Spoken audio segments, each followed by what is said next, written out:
I thought I knew what darkness looked like until I found myself buried alive 800 feet underground with nothing but a dying headlamp and the sound of my own heartbeat echoing off solid rock walls. When David Chin's routine mine inspection turned into a 35-day fight for survival in a space smaller than a prison cell, he discovered things about human endurance that science textbooks never taught. But what happened when his food ran out after just 1 week? And how did he survive what doctors said was medically impossible? The last thing David Chun heard before his world went black was a sound like thunder rolling through the earth itself. Except thunder doesn't shake the ground beneath your feet or fill your lungs with choking dust that tastes like death. The morning of March 15th had started like any other at the Blackwood Copper Mine in northern Montana. David Chun, 34 years old and a 7-year veteran of underground mining, had kissed his wife, Sarah, goodbye at 5:30 a.m., promised his 8-year-old daughter, Emma, he'd help with her science project that evening, and driven the familiar winding road through pine forests still heavy with winter snow. David wasn't supposed to be working alone that day. Mine safety regulations required pairs, but his partner Jake Morrison had called in sick with what he claimed was food poisoning. The mine foreman, pressed for time on a crucial copper extraction deadline, had bent the rules. Just a quick survey of Tunnel 7, he'd told David. Check the support beams, test for gas, and get out. 2 hours maximum. Blackwood Mine had been operating for 63 years without a major incident. The tunnels were considered stable. The company's safety record was exemplary, and David had walked these passages hundreds of times. But deep underground, the earth keeps its own schedule, follows its own rules, and March 15th was the day those rules decided to change everything. At 11:47 a.m., David was 200 feet into Tunnel 7, methodically checking support timbers with his impact hammer, when he noticed something that made his blood run cold. A thin trickle of dust was falling from the ceiling 20 feet ahead, not the normal settling dust that constantly shifted in working mines, but a steady stream that suggested something fundamental was moving above. He took 3 steps backward, reaching for his radio to report the anomaly, when the mountain decided it had been patient long enough. The collapse began with a crack like a rifle shot echoing through the tunnel. David's headlamp beam caught a spider web of fractures racing across the ceiling above him, spreading faster than he could process what he was seeing. Then came the groaning, not mechanical, but organic, like some massive creature in pain, as thousands of tons of rock and earth began to shift. David ran. His steel-toed boots pounded against the tunnel floor as chunks of stone began raining down around him. A piece the size of a basketball struck his left shoulder, spinning him sideways into the tunnel wall. His hard hat cracked against exposed rock, and stars exploded across his vision, but adrenaline kept him moving. Behind him, the collapse was gaining speed. What had started as falling debris became an avalanche of destruction roaring through the tunnel like a freight train made of stone and earth. The sound was beyond deafening. It was a physical force that seemed to compress his entire body, squeezing the air from his lungs and the thoughts from his mind. David dove forward, trying to outrun the destruction, but physics and geology don't negotiate with human desperation. A wall of debris caught up with him just as he reached a slight widening in the tunnel where an old ventilation shaft branched off. The impact drove him to his knees, then onto his face, as tons of rock and earth buried the passage behind him. Then silence. The kind of silence that exists nowhere on the surface world. Complete, absolute, suffocating. No wind, no distant traffic, no hum of electrical equipment. Just the sound of his own ragged breathing and the frantic hammering of his heart against his ribs. David's headlamp had survived the collapse, its LED beam cutting through swirling dust to illuminate a sight that nearly broke his mind. Where Tunnel 7 had extended for another 800 feet toward the main shaft, there was now a solid wall of broken rock, twisted support beams, and compressed earth. The passage that represented his connection to the surface world, to sunlight, to his family, had simply ceased to exist. He was trapped in a space roughly 12 feet long, 8 feet wide, and 7 feet high, smaller than his daughter's bedroom. The air was thick with dust that burned his lungs and tasted of copper and despair. His left shoulder throbbed where the falling rock had struck him, and blood was seeping from multiple cuts on his face and hands. But David was alive. Against odds that should have crushed him along with the tunnel, he was breathing, conscious, and capable of thought. That had to count for something. His first coherent action was to check his equipment. The mining company required each worker to carry basic emergency supplies: a small first aid kit, water purification tablets, high-energy food bars, emergency blanket, and backup batteries for their headlamps. David's lunch pail had survived the collapse, containing 2 sandwiches, an apple, and a thermos of coffee that had somehow remained intact. Most critically, he had water. A natural spring had been seeping through the rock wall near the old ventilation shaft for years, creating a small pool that most miners stepped around without a second thought. Now that pool represented the difference between a slow death from dehydration and a chance, however slim, at survival. David forced himself to think systematically, the way his military training from 2 tours in Iraq had taught him. Assess the situation. Inventory resources. Establish priorities. Take control of what you can control, and don't waste energy on what you can't. The reality was brutal, but had to be faced. He was 800 feet underground, trapped behind tons of debris, with no immediate prospect of rescue reaching him before his supplies ran out. The main mine shaft was on the other side of the collapse. Even if rescue crews were already mobilizing above ground, and they had to be, since he'd failed to check in by radio, they would have no way of knowing he'd survived or where exactly he was located. His headlamp batteries would last perhaps 48 hours of continuous use. His food might stretch to 3 days if he rationed carefully. The water source was reliable, but needed to be treated before drinking.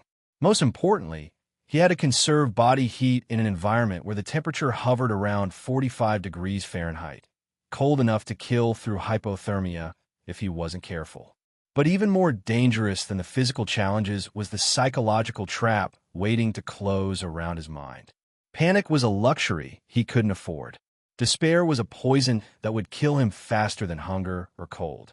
He had to find a way to maintain hope, purpose, and mental discipline in an environment designed to destroy all 3.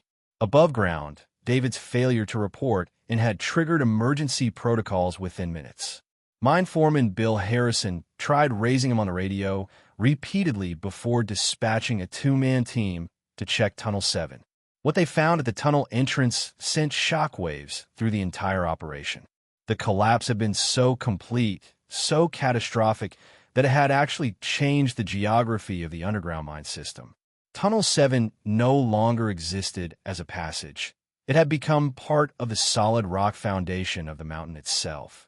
Seismic readings suggested the collapse extended at least 300 feet back from the entrance, possibly much further.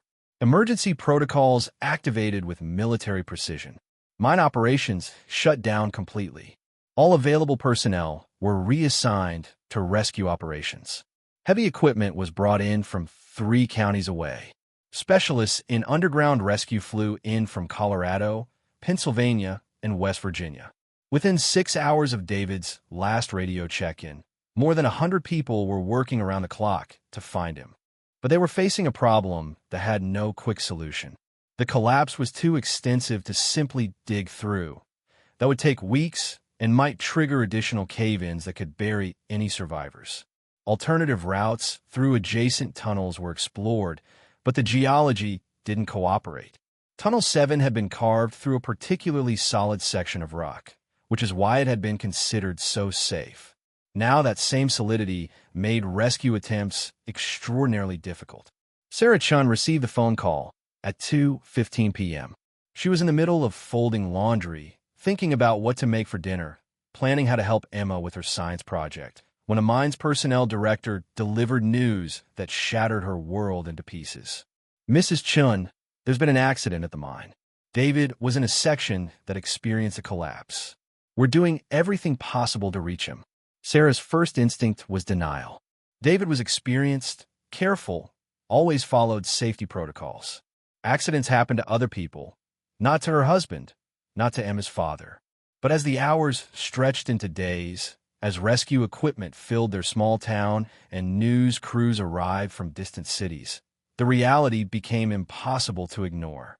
Emma, too young to fully understand but old enough to sense the desperate tension filling their home, asked the question that haunted every moment. When is Daddy coming home? Sarah couldn't answer because nobody knew if David was even alive. The seismic sensors detected no movement from the collapse zone. No sounds had been heard despite sensitive listening equipment. The mine's chief engineer, speaking with the brutal honesty that emergency situations demand, estimated less than a 5% chance that anyone could have survived the initial collapse, much less the days that followed. But Sarah refused to accept those odds.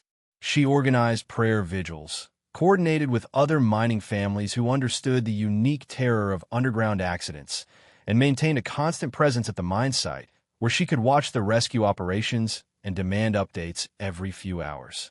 Underground, David was learning lessons about survival that no textbook could teach. The human body, it turned out, could adapt to conditions that seemed impossible. The mind could find entertainment in the smallest details when deprived of all normal stimulation. Hope could survive in environments where logic said it should wither and die. His daily routine became ritualistic, almost religious in its precision. Wake when his internal clock suggested morning, though day and night had no meaning in the absolute darkness. Check the water level in his small collection pool. Eat exactly 1/4 of a food bar, chewing slowly to make it last and to give his mind something to focus on.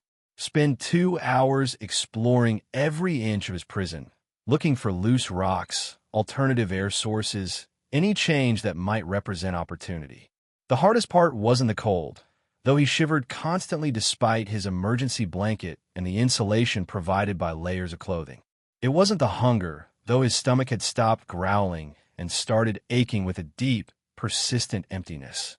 It wasn't even the injuries. His shoulder had stiffened into constant pain, and infected cuts on his hands made every movement a reminder of his situation.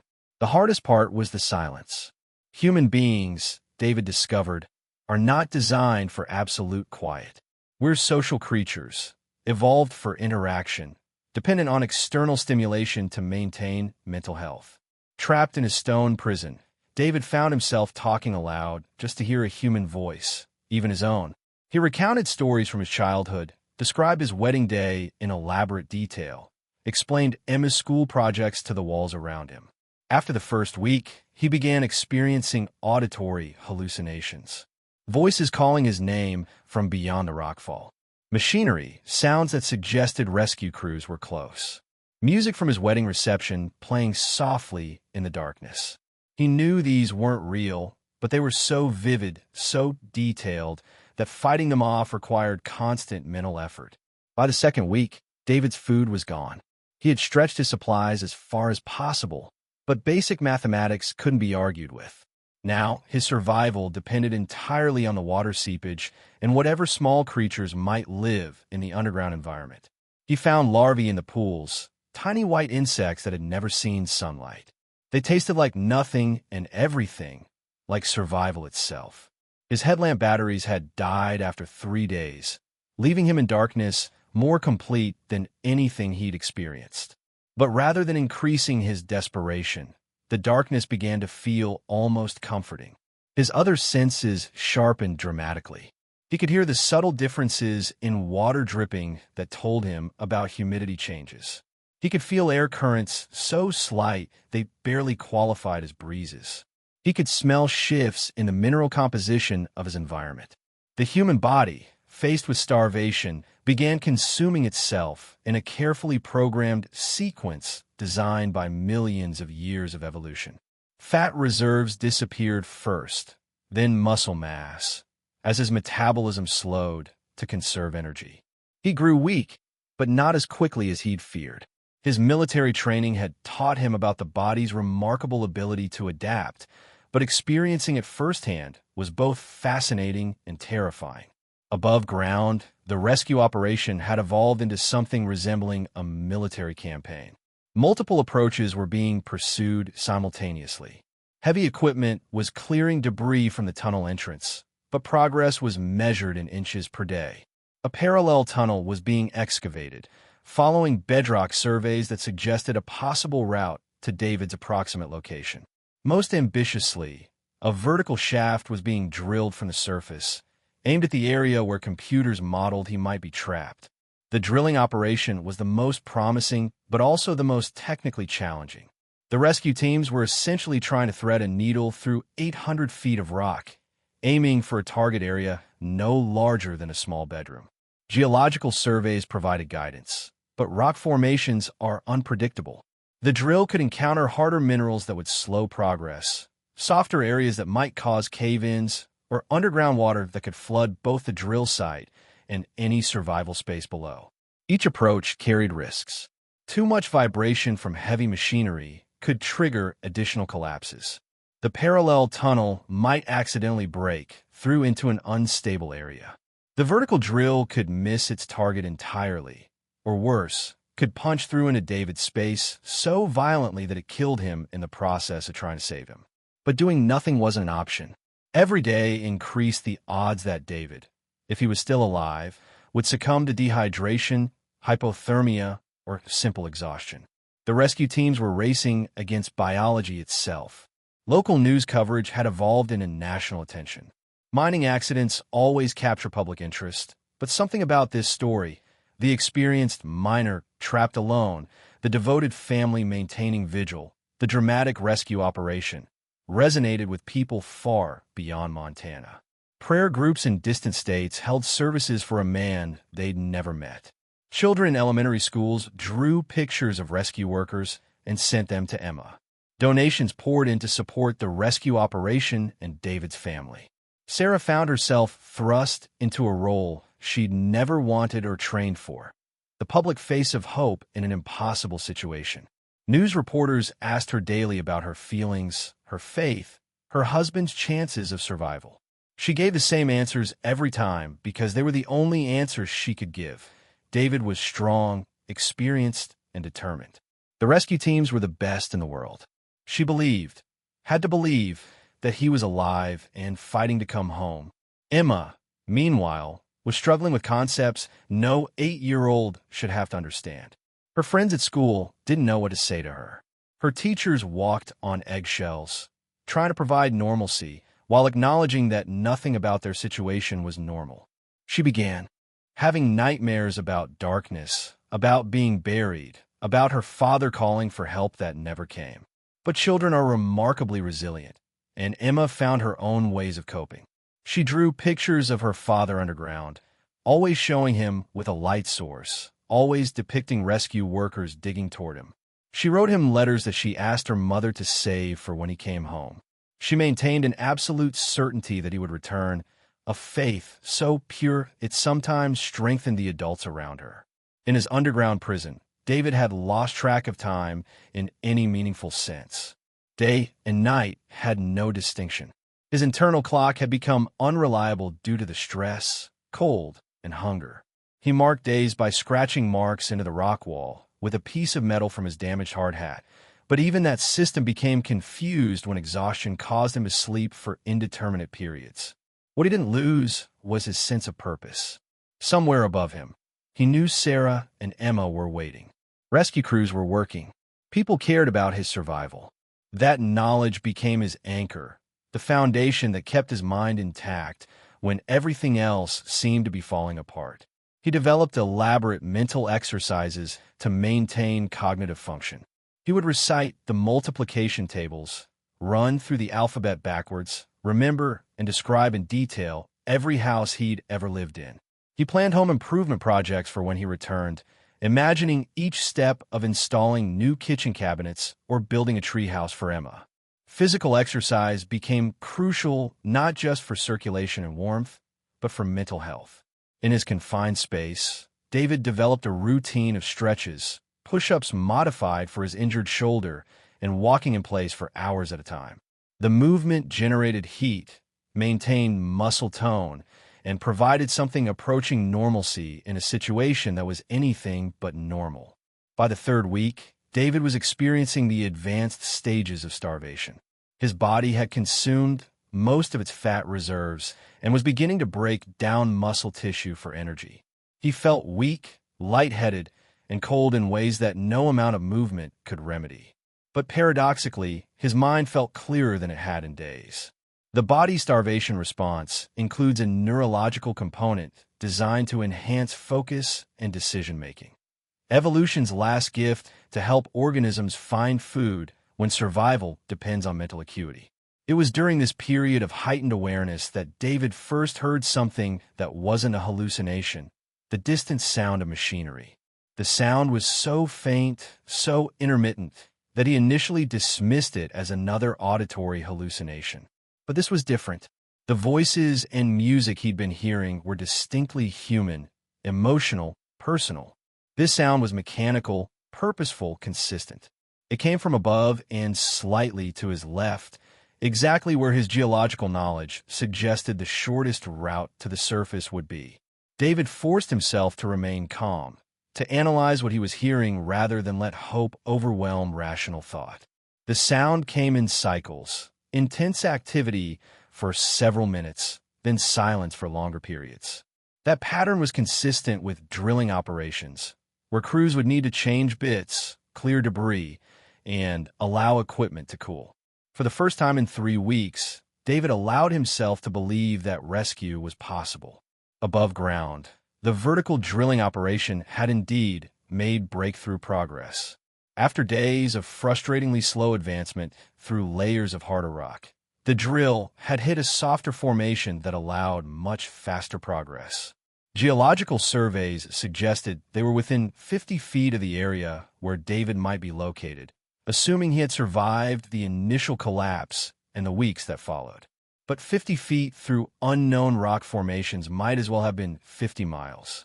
The rescue teams were drilling blind, following computer models and geological best guesses, hoping their calculations were correct and that they wouldn't miss their target by crucial margins.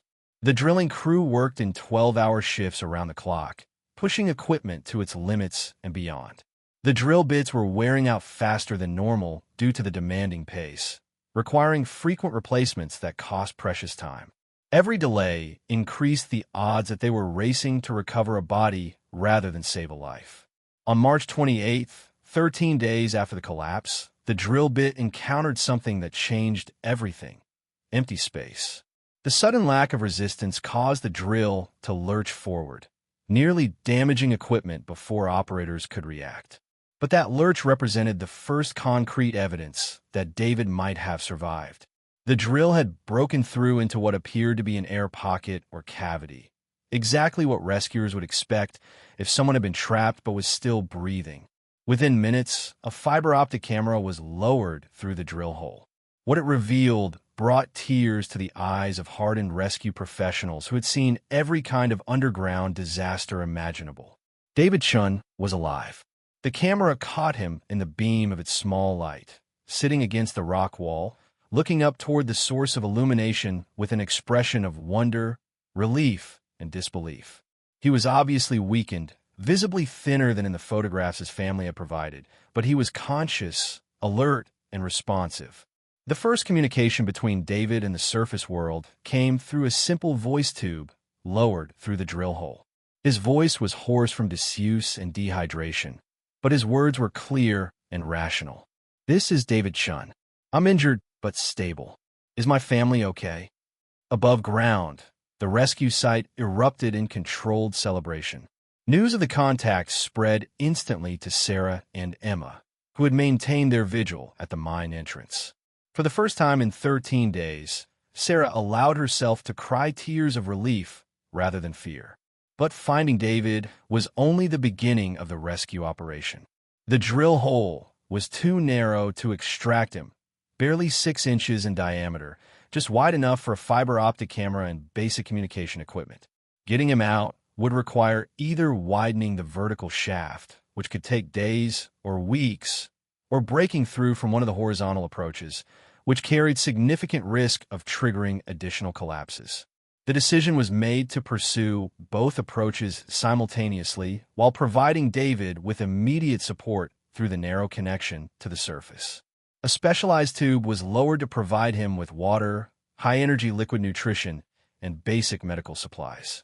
Most importantly, It provided constant communication with the surface, ending his psychological isolation. Speaking with Sarah and Emma through the communication tube became the turning point in David's mental state.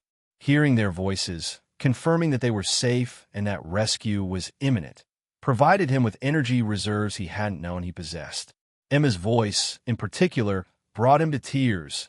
She told him about school, about friends who were praying for him, about the treehouse she wanted him to build when he came home.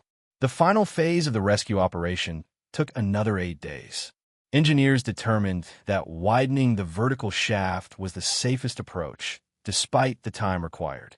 Every foot of progress had to be carefully controlled to avoid creating vibrations that might destabilize David's survival pocket.